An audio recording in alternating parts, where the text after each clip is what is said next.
네, 제가 안 그래도 식순을 보고 창당에 이제 준비가 좀 말씀드리고 바로 이어서 또 모두 말씀을 드리게 됐습니다. 저는 오늘 이 자리에 모인 여러분들께서 좀 무거운 책임감을 느껴주셨으면 좋겠다고 생각합니다. 지금까지 한국 사회에 수많은 신당들이 있었지만 지금처럼 신당을 창당하기 위한 어떤 시대적인 요청이 있고 또 신당을 창당할 수 있는 구심점과 국민적인 기대를 갖춘 그룹이 나타나는 것은 쉬운 일이 아닙니다. 아마 여기 계신 많은 분들은 이제는 지금의 거대 양당으로는 대한민국이 직면하고 있는 2024년의 위기들을 해소할 수 없다라는 것에 공감하셨기 때문에 모이셨을 겁니다.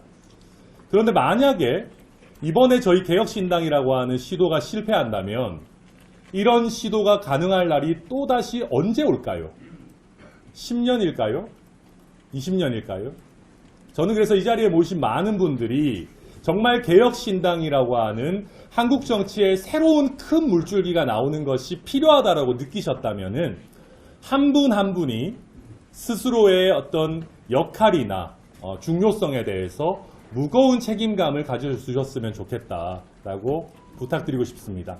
그래야지만 지금의 우리의 이 개혁신당이라고 하는 것이 단순히 난립하다가 사라져갔던 수많은 기존의 신당들과 다르게 한국 정치를 근본적으로 바꾸는 메인스트림, 즉 새로운 주류가 될 수 있을 겁니다. 저는 그런 날이 반드시 올 거라고 믿고 개혁신당의 성공 가능성을 누구보다도 믿었기 때문에 오늘 여러분들과 함께 하고 있는 것이고요. 저는 정치를 하면서 선당후사 이런 이야기 사실 별로 안 좋아합니다. 정치인 한 명 한 명이 다 중요한 개별 주체들이죠. 우리가 당의 지시만 따르려고 한다면 뭐 하려고 정당인을 하고 정치인을 하겠습니까? 그냥 조직 구성원을 하죠. 그렇지 않습니까? 각자, 저는 뭐 자기 정치한다라고 하는 것을 그렇게 부정적이라고 생각하지도 않습니다. 근데 저는 이번에 개혁신당을 하면서 너무나 참 감사하다고 생각하는 것이 우리 각자의 사익과 어쩌면 대한민국의 공익이 합치되는 역사적 순간을 우리가 함께하고 있는 것 아닌가 하는 생각을 합니다.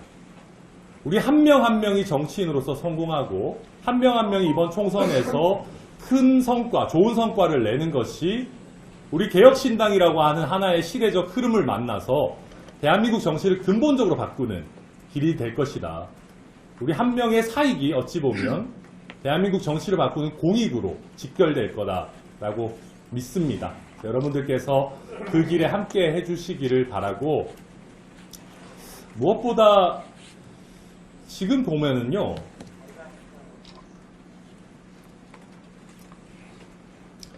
거대 양당이라고 하는 것이 과거의 유산이 어쩌면 과거의 빚이 돼서 2024년의 대한민국을 이끌기에는 너무나 낡아버리고 몸이 무거워졌을지 모르겠습니다. 저희는 개혁신당 하면서 이상한 걸로 에너지 안 써도 됩니다. 괜히 민주적으로 잘 선출돼서 잘 하고 있는 당대표를 쫓아내겠다고 에너지 안 써도 되고요.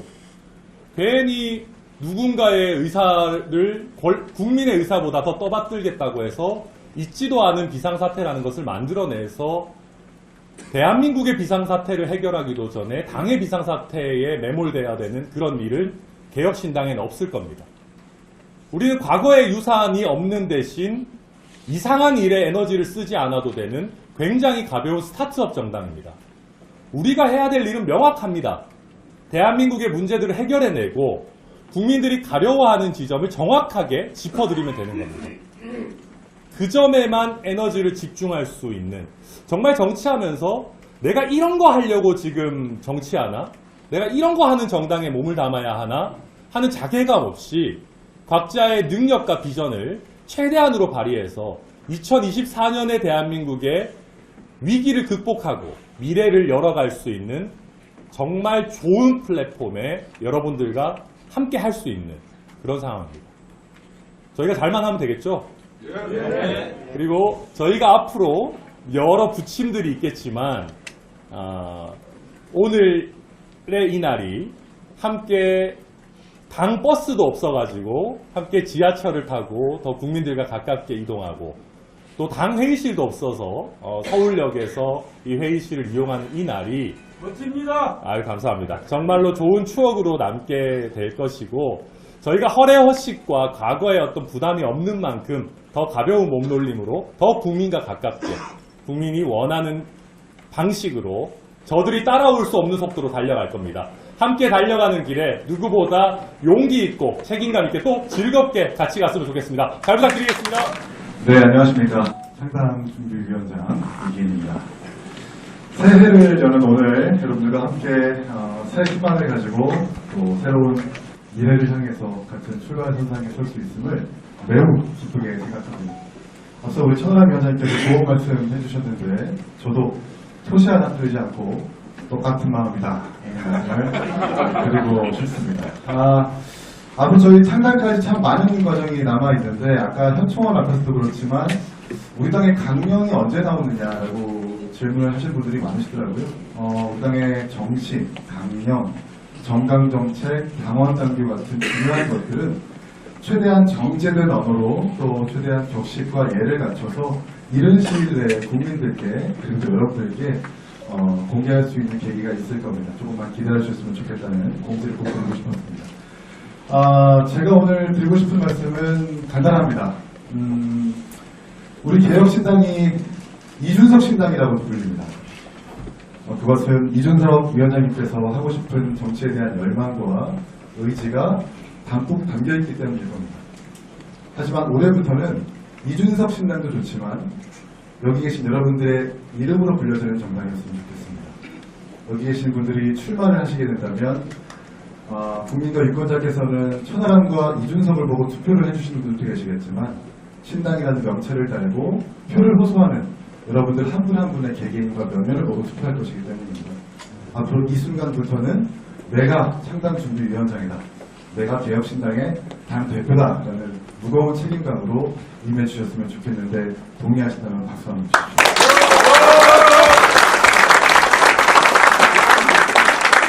그리고 두 번째는 저희가 꼭 답을 내는 정당이었으면 좋겠습니다. 이렇게 혼탁한 정치 속에서 국민들께서는 우리가 왜 당신들에게 표를 줘야 하느냐라고 끊임없이 묻고 있는데 그 어떤 정치와 정당 속에서도 그 명확한 답을 내지 못하고 있다고 저는 생각했습니다. 우리만큼은 정당이 만들어진다면 우리를 왜 선택해야 하는지 명쾌하고 선명하게 정답과 해답을 내는 그런 정당이었으면 좋겠다는 말씀을 드리고 싶고요. 마지막으로는 우리가 꼭 국민들 눈에 있어서는 기회의 정당으로 비춰졌으면 좋겠습니다. 2013년 국회에서 월급 120만 원의 인턴 비서로 시작해서 제가 지금 여러분들 앞에서 창당준비위원장으로서 말씀드리는 것처럼 물론 창당준비위원장은 월급이 없습니다.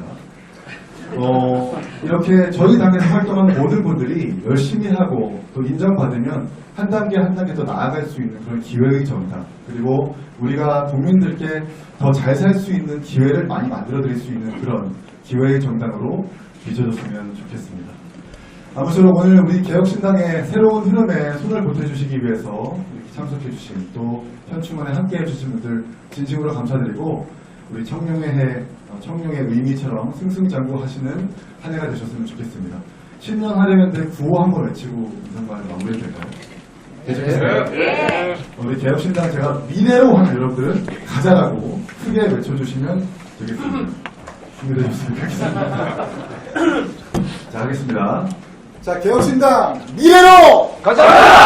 감사합니다. 우리 신당이 가야 될 방향이나 이런 지향점에 대해서는 우리 천하람 창준위원장과 그리고 이기인 창준위원장이 잘 설명하셨기 때문에 사실 저는 대시민, 대국민 메시지를 좀 내보려고 오늘 이렇게 준비했습니다. 사실 많은 시민들께서 왜 너희가 당을 하려고 하느냐라는 질문을 끝없이 던지고 계십니다. 근데 거기에 오늘 신년 인사로서 답을 하고 싶습니다. 시민 여러분, 드디어 새해가 밝았습니다. 오늘 시민 한 분 한 분은 각자의 소박하고도 진실된 소망을 빌었을 겁니다. 나의 소망과 다른 사람의 소망이 공유하는 지점이 있고 그 뜻이 모여서 결집된 힘을 이룰 수 있다면 그것이 정치이고 또 모두의 소망을 이룰 수 있는 원동력이 된다고 저는 믿습니다. 그저 10년에는 저는 지난 2년 동안 우리가 시달렸던 그런 악몽이 가졌으면 좋겠다는 생각입니다. 2023년을 거치면서 우리 공동체가 가장 위기에 있다고 느낀 지점은 어쩌면 정말 예상하지 못했던 사람들이 투쟁의 전선을 세게 되는 그런 비극을 겪었기 때문이 아닐까 이렇게 생각합니다. 1980년 5월에도 시민군 어느 누구도 본인들이 민주주의의 가장 처절한 전선에 서게 될 줄을 몰랐을 것입니다. 그리고 배운 대로 복무했던 김호랑 중령과 같은 사람은 가까운 선배의 총구가 자신을 겨누게 될 줄은 몰랐을 겁니다. 누군가의 평온했던 삶이 흐트러지고 오히려 정도를 걷는 다른 길을 걷는 사람들이 억압받기 시작할 때 우리가 각자의 소망을 지켜내기 위해서 둥글게 모여서 서로가 서로의 등을 지켜줘야 한다고 저는 생각합니다. 2023년을 거치면서 정말 상처받은 분들이 많습니다. 희망찬 미래는 그분들의 아픔을 빨리 씻어내는 것에 우리가 모두 힘을 모을 때 가능하다고 생각합니다. 시민 여러분께서 2024년에 희망을 키움과 동시에 2023년, 2022년에 큰 아픔을 겪었던 한 분 한 분에게 꾸준한 관심과 응원을 보내주셔야 된다고 생각합니다.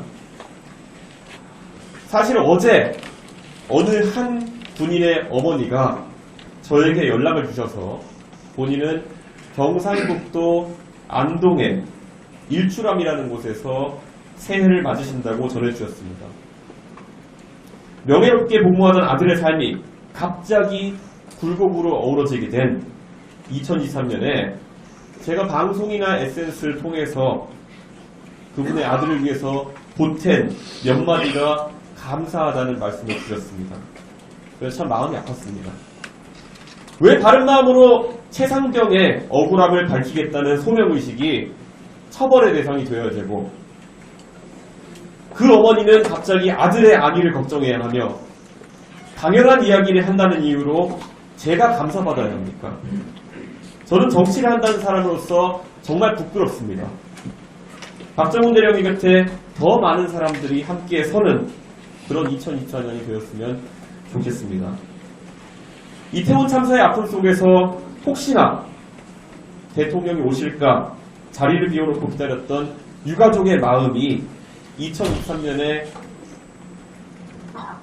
천갈래로 찢어졌다면 그리고 서희초등학교에서 있었던 안타까운 일이 반복되지 않아야 된다는 그런 동료교사들의 마음이라면은 그 빈자리를 다시는 느끼지 않도록 더 끈질기게 힘을 가진 자들에게 그 해법을 우리는 요구해야 하고 만약에 그들의 외면이 이어진다면 우리는 그들을 바꿀 용기까지 필요하다.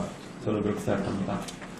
대형 건설사의 부도 위험 속에서 수십조 원을 지원하는 것을 거리낌 없이 언급하면서 전체 사기 피해자들과의 대화는 인색하다면 우리는 더 많은 관심을 가져야 합니다. 전세 사기 피해자의 70%가 어렵게 빚내어 살 곳을 마련한 2030 세대라고 한다면 그들이 믿고 의지할 정치적 결사체가 없다면 우리 개혁신당이 그 역할을 자처해야 합니다.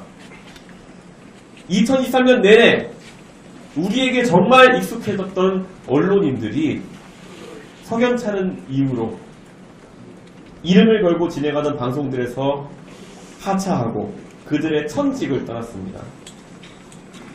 곁에 있을 때는 우리들에게 해갈의 도구였던 그분들의 방송이 그것들이 꺾여버린 펜과 뽑혀버린 마이크가 되면서 빈자리가 매우 크게 느껴집니다. 돼지의 눈으로 세상을 보면은 돼지들만 보인다고 합니다. 단 하나 권력만을 노리고 달려가는 저 패거리 권력 카르텔이 자신들이 뜻하는 대로 안 되면 상대를 패거리 카르텔로 지목하고 괴롭힙니다. 그 패거리 카르텔 몰이가 우리 사회의 많은 소시민들의 꿈과 희망 그리고 천직을 빼앗아갔습니다. 이 모든 것을 바로잡을 수 있는 방법은 저는 정치 세력의 교체에 있다고 생각합니다. 2024년 우리 개혁신당의 도전이 대한민국 시민 모두의 도전이 될 수 있도록 뜻을 모아주십시오. 노력하는 사람들에게 오늘보다 행복한 내일이 있는 그런 세상을 만들기 위해서 우리 개혁신당은 최선을 다하겠습니다. 시민 여러분, 그리고 이 자리에 함께해 주신 모든 분들 새해 복 많이 받으십시오. 초승달은 꼭 차올라서 보름달보다 더 커질 겁니다. 감사합니다.